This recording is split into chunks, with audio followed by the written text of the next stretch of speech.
There is a big misunderstanding about the value driven by IoT projects.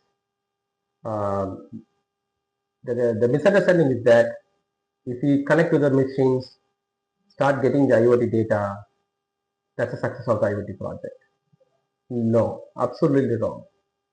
And if you also get the data, that also doesn't mean that you are successful on the IoT project. Any project as the project drives value, IoT projects also should drive value.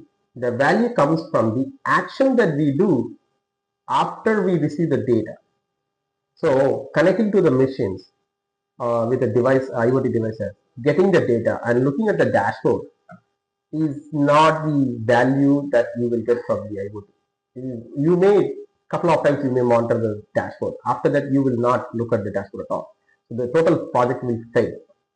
So the way that it should be driven is the IoT projects connecting to the machines, getting hard data, sending to the systems, and there should be action assigned along with that.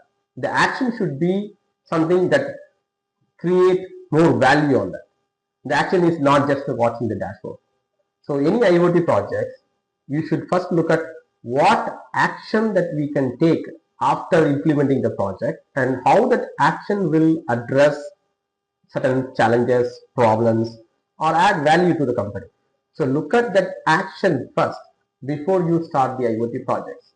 Once again, IoT projects fails because people think dashboard is the end of IoT projects. It is not.